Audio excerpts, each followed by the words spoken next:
My name is John Frederick Lemire, Chief Warrant Officer, United States Coast Guard, retired, also known as Jack. Also, Amba Maninga, Ingadi, and Mutchkiki Cottage. I was born on the res here in 35, and in 37, my mother and I left and went to California. Can you tell me who your mother and your father My are? mother's name was Veronica Hansen. She was, graduated from school, raised in school in Lamar's. But she met my dad, Max, as Frederick Maxwell Lemire, in Pipestone. She was a cook and he was a bus driver. And along came Jack. I was born over here in 35.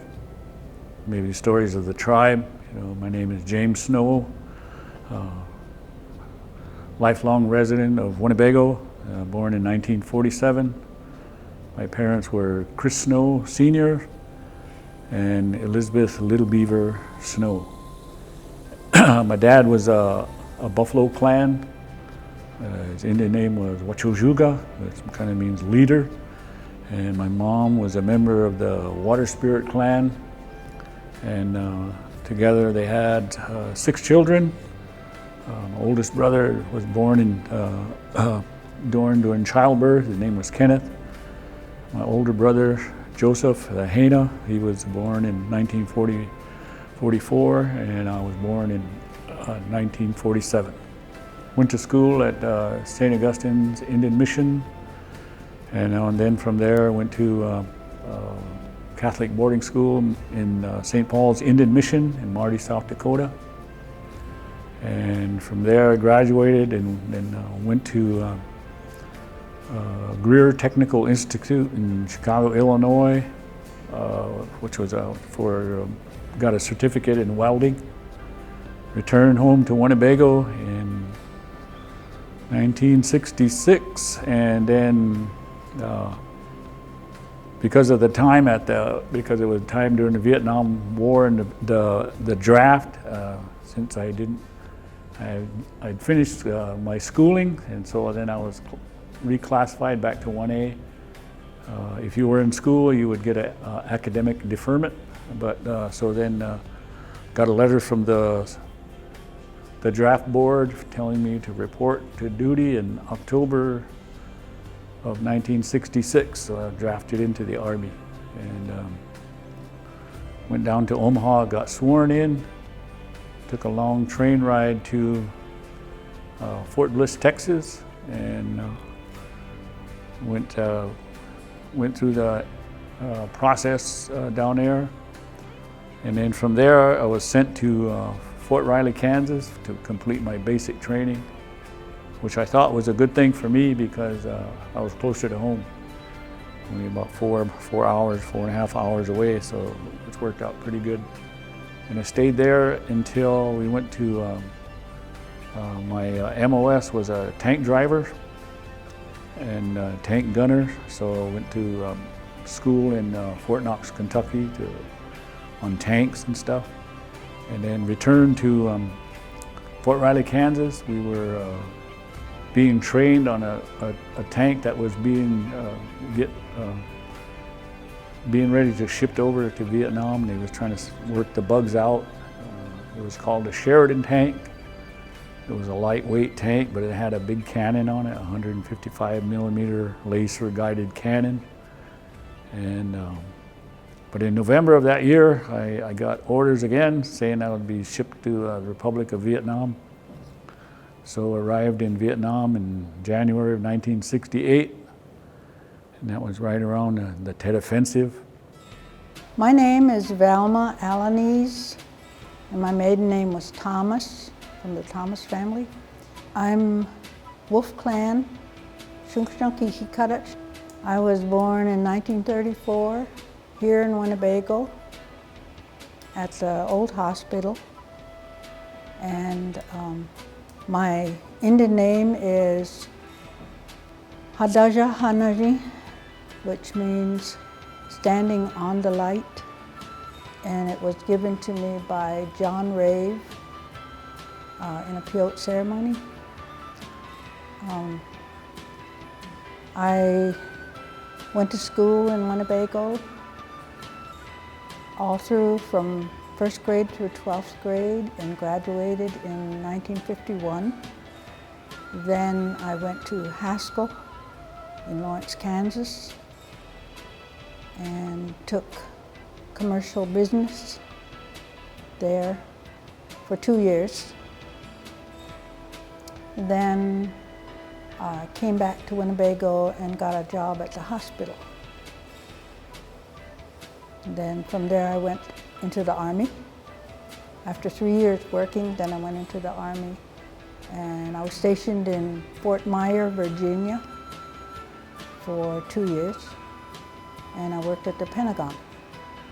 And I was a secretary for 2 generals and a major. About 8 years old when that Japan attacked Pearl Harbor. I remember it very vividly on the radio. We never had a radio ourselves, but I heard it on the radio of our next door neighbor, that Franklin Roosevelt proclaiming the state of war exists with Japan and that attack on Pearl Harbor. So in my neighborhood there was a Naval Reserve outfit, and when I was beginning high school, that outfit was involved with communication, teaching their sailors, reservists, how to do radioman work, communicate with the codes. So I started hanging around there. They didn't kick me out, they just let me hang around.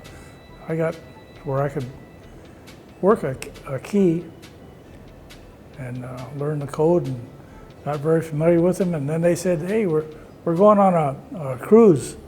Want to go along? So I said, sure.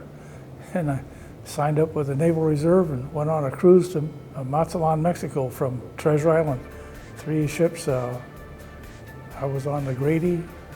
Also involved was Johnson and Nicholas. And all 3 vessels sailed to Mazatlan, Mexico. And on the way down, we stopped in San Diego and armed, and went out by St. Nicholas Island and did firing with a 5-inch and 40 caliber, 20 caliber, and other munitions on the ship. So I got to do all that too. Not my fault. They took me along. I lived on the mess deck. The mess deck is where they eat. And the routine was they get up the cooks get up at 5 o'clock, reveille, and 5:30 everybody else gets up. Clean, sweep down fore and aft.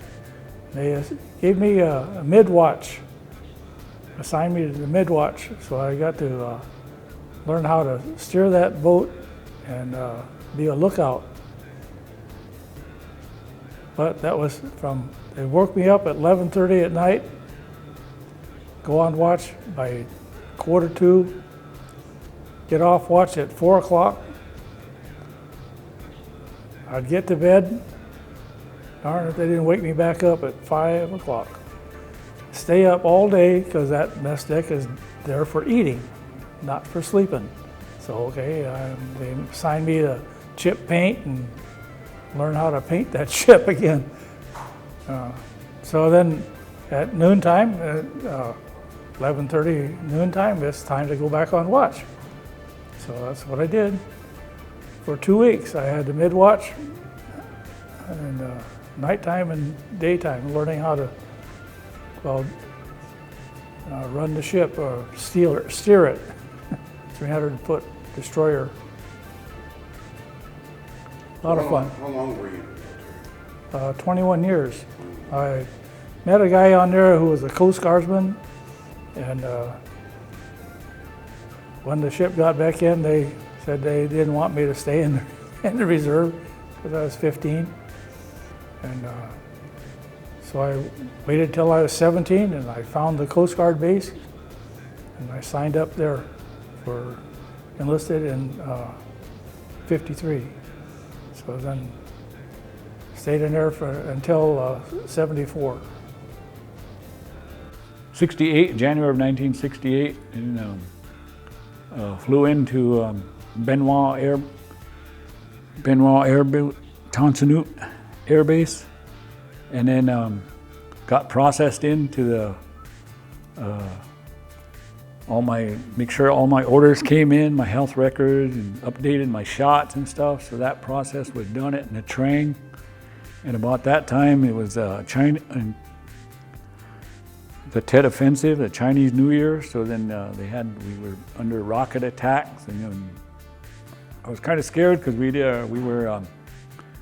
were just being processed in, so we weren't issued any ammo or rifles or anything. We were just housed in these tents. So, luckily no rockets hit us. They were landing nearby, but then they had bunkers, so we would hold up in those bunkers.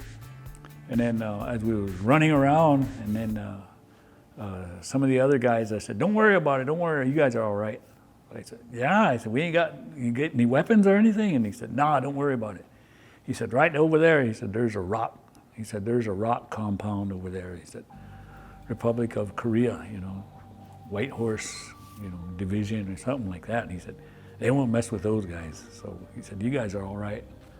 Okay. So then, but after the aftermath of that, we were assigned to go help out. We would go up to the field hospital, and then we would help unload the casualties that were inflicted upon the United States and then also the Vietnamese forces. So we would unload those helicopters, bring them into the emergency rooms, and then they'd get serviced on. And then they'd bring in some of the enemy to get patched up so they can go back and get interrogated. And so I've seen all of these things, and then went through that, and then was assigned to artillery unit. The Army trained me as a tank driver and a tank gunner, but I never seen a tank when I was over there. So anyway, I got put in artillery for about 3 months and started learning about firing a cannon, 155 millimeter cannon. We had fire missions all the time of the day and night, and different type of high explosive rounds, and also some very nasty stuff called white phosphorus, and that would burn, you'd get on it, it did burn until it burned out. It was really wicked stuff. And then, so I stayed with them guys for about 3 or 4 months. We had to travel, sometimes we were transported by helicopter out to a location and then set up our artillery guns, and then also, and then we would patrol and do fire missions out closer to the Cambodian border. And so we did that for 3 months, and then they had some people that were transferred back to the United States because their tour had ended down in this unit called 1st Battalion of the 50th Mechanized Infantry. And they were armored personnel carriers. And so I was assigned to them guys, and they were under the 173rd Airborne Brigade. And so I stayed with them until it was time to come home. Okay, I was 21 when I went into the military, and I was stationed for basic training in Fort McClellan, Alabama. And it was a whole different climate down there. It was warm and kind of, the dirt was red on the ground, so it was a lot different to me.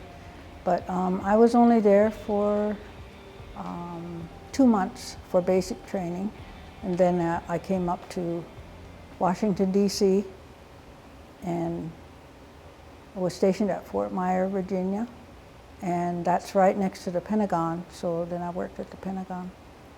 But I really enjoyed my time there, and I spent my whole time there. I wanted to go overseas, but I never had the opportunity.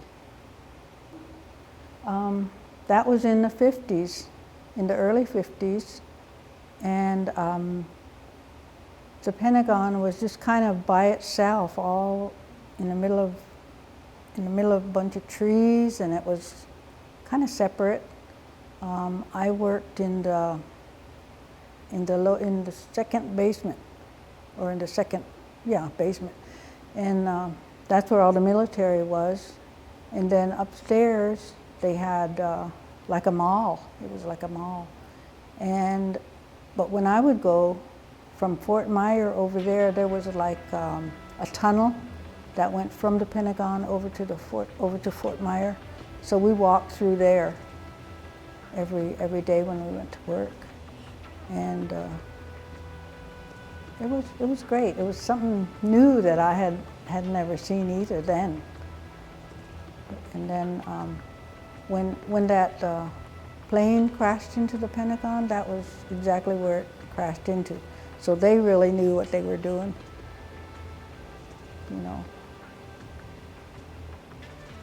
Military service is a whole different government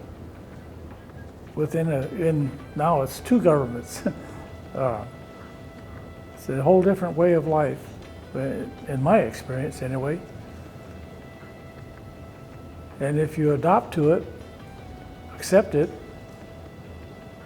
it works very well. There's a lot of things to learn that are good trades to use after you get out, and everybody's going to get out.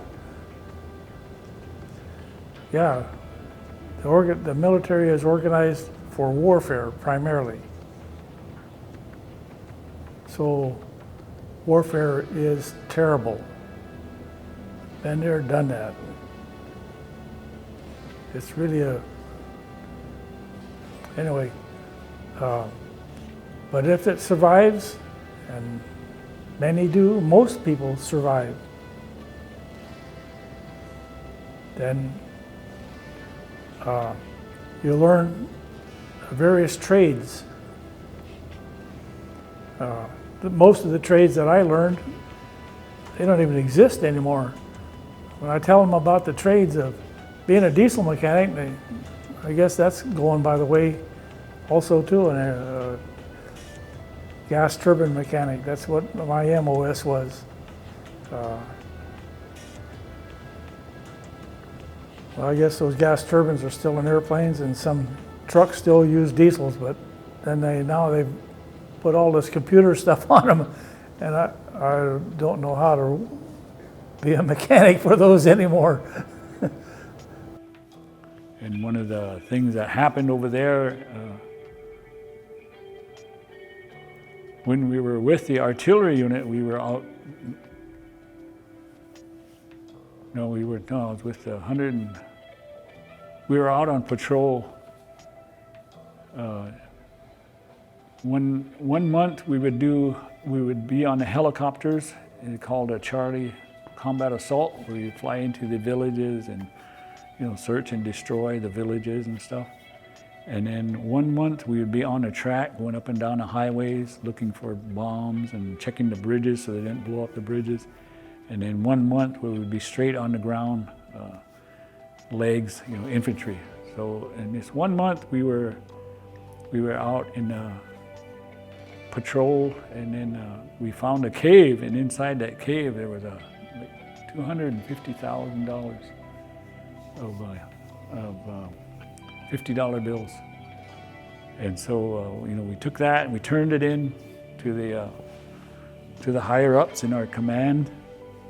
And then also there was some Vietnamese money there too, and but we kept that to ourselves just to buy pop and stuff like that. So we turned it in, and then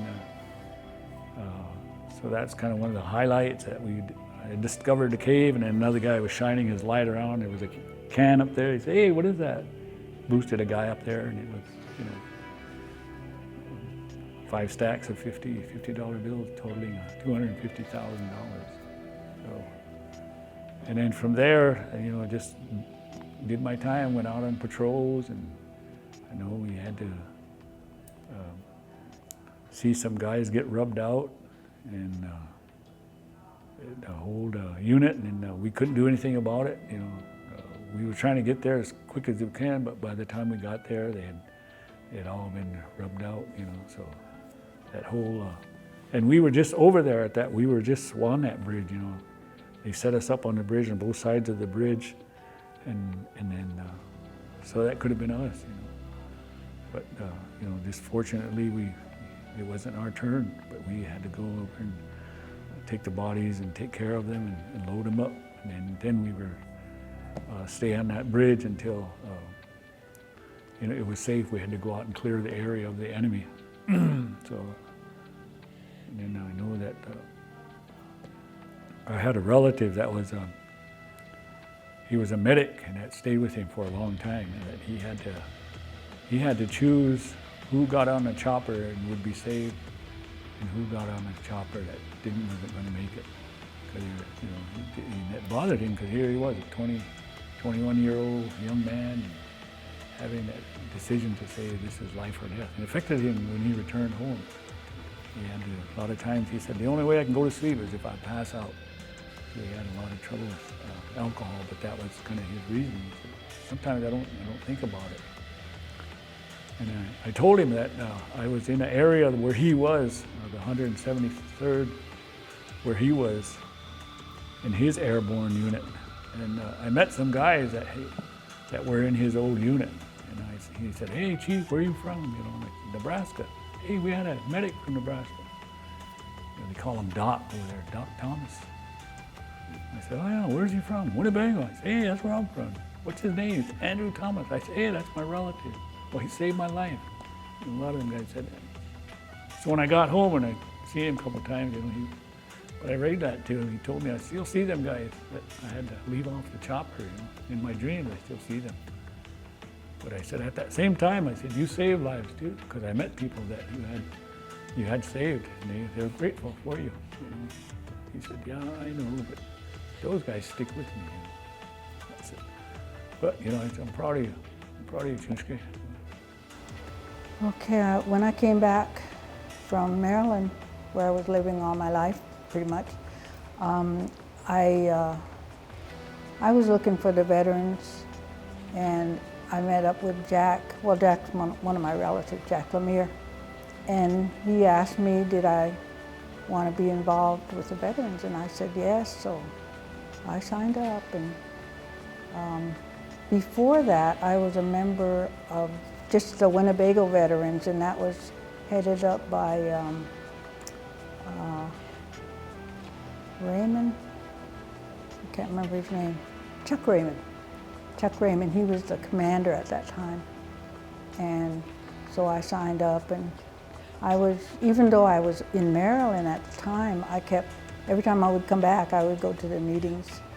And it's just a lot of work, you know, we have to go to meetings and have meetings of our own.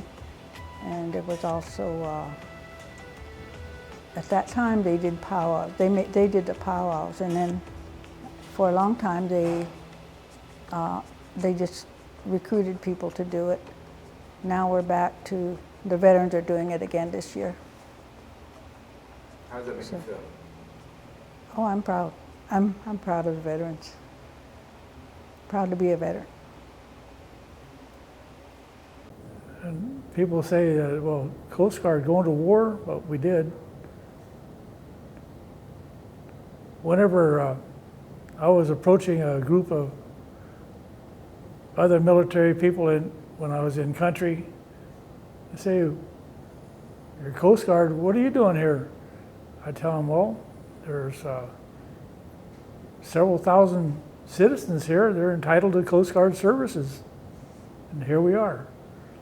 But our primary service was to stop the interdiction of supplies to the country and troops, and we got engaged many times with that.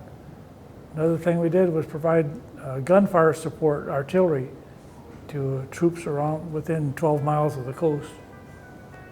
Our ship would put our bow on the beach in the mud to provide a more stable gun platform, and they'd give us coordinates. We'd fire 3 rounds for effect, and how that went. Then maybe you have to adjust the aiming a little bit. Then we'd fire 10-round salvos at 8 seconds each between rounds, and wait and see what the results was. Fire another 10 rounds.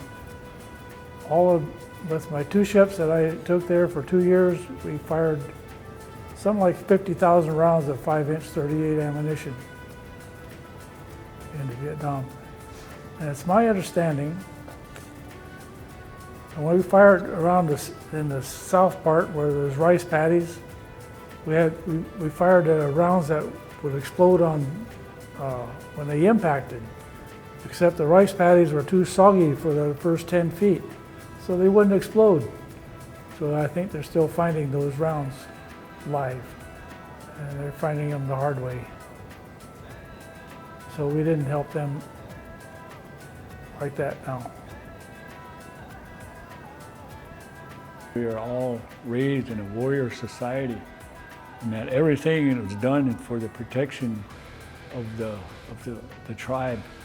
You know, the different clans had their function, but also that we were stationed strategically around the camp to protect the village. And so that when they took that away from us, and so even the hunting, where we'd go out and hunt for all of these things, and they tried to make us farmers, but they still remembered those old ways. We still have those lodges and stuff that are based upon that warrior societies, you know, those things like that. So for them to gravitate toward that, you know, be a warrior, you can, all of those things that they try to instill, and I always try to remind people that when they have the basic training, that when the United States got involved in the Second World War, and they said, well, look at the British, how they're training their paratroopers, look how they're doing their training. And then when the generals and all the military people went to visit the British, they said, we based this upon the Boy Scouts, how they set up the Boy Scouts. And then the Boy Scouts was based upon how the Indian tribes prepared the things for man, you know, the Cub Scout, the Wolf Scout, the Eagle Scout, all of those things was very that indoctrination of how the tribes prepared their young men to be men and warriors. And so that's what I would say, that we go back to that, because we were raised in a warrior society. And then because of the system that we have with the boarding schools and all of those things, and moving into towns and things like that, and a lot of that stuff was taken away for us. And then in thinking about our history with the warriors and all of that, so that you want to do that. And then also your family traditions like that goes back many generations. My father was a military, my grandfather and great-grandfather and all of that. So that's kind of where that comes from, that we were based upon, we're a warrior society.